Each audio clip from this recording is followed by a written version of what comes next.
আসসালামু আলাইকুম। আশা করি সবাই ভালো আছেন। আমিও অনেক ভালো আছি।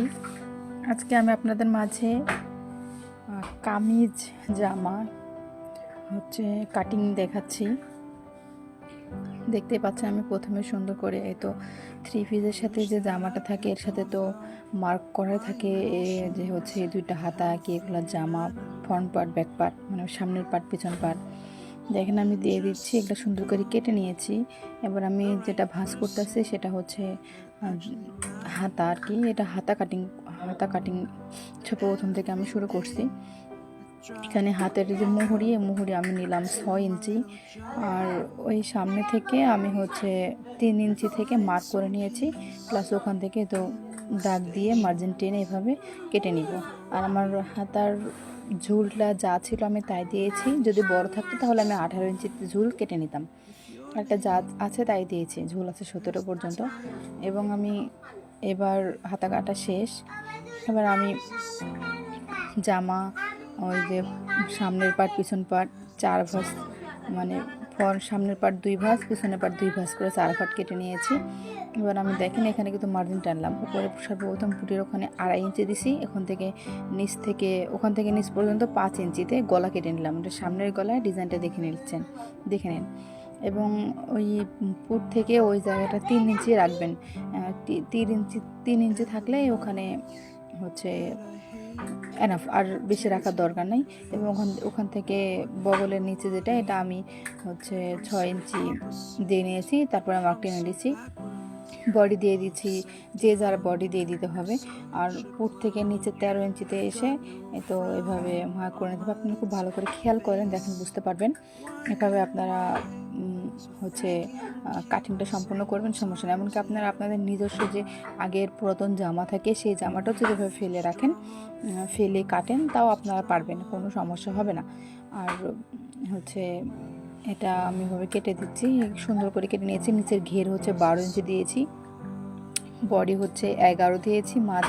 মাজা যেখানে আমি উপর থেকে 13 ইঞ্চি নিচে, ওটা মাজার কাছে আমি দিয়ে দিয়েছি।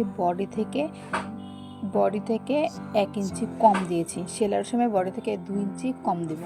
তারপরে এই যে বগল এখন আমি যেখানে কাটলাম এটা এখানে এই বগল থেকে, যেখানে এখন কেচি আছে এই বগল থেকে আপনার 14 ইঞ্চি নিচে দিলেই ওটা হবে মাজার হিপ যেটাকে বলে আর কি। তো এভাবে আমরা কেটে নিব। এটা আমি মার্ক করে নিলাম যাতে সেলার সময় সুবিধাটা বেশি ভালো হয়, যে আমি এখানে কত ইঞ্চি নিব, ওখানে কত ইঞ্চি নিব। আমি তো প্রথমে ফ্রন্ট পার্টটা মানে সামনের গলাটা কেটে নিচ্ছি। দেখেন এটা আমি 5 ইঞ্চিতে মার্ক করছি, আর উপরে 2.5 ইঞ্চি।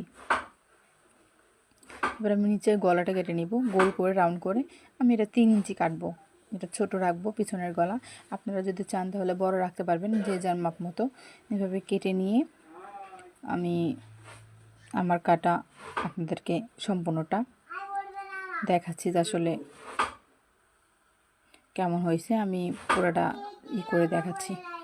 এবার আমি এখানে দেখাবো গলা পট্টি যেটা বলে, এই গলার পট্টিটা আমি এখন কেটে নিব। এটা আমি ভাঁজ করে নিলাম। এবার এর উপরে আমি গলা যেটা আমি কেটছি, কাটার পর যেটা বাড়তি ফালাই দেওয়া আর কি, এটা আমি এইভাবে রাখার পরে এই মার্ক অনুযায়ী কেটে নিব। তাহলে আমার আলাদাভাবে আর কোনো মার্ক করে নেওয়া লাগবে না, যে আমি 2 ইঞ্চি 4 ইঞ্চি লিছি, এতটুকু নিয়েছি। এভাবে মার্ক করার কোনো প্রয়োজন পড়বে না। আপনারা ওটাই এইভাবে সামনে রেখে নিয়ে এভাবে কেটে নেবেন।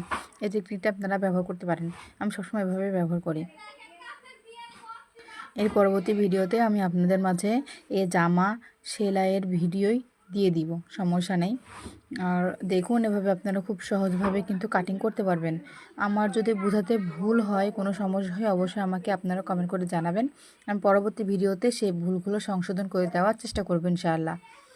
সবাই পাশে থাকবেন, ভালো থাকবেন, সুস্থ থাকবেন, এবং আমাকে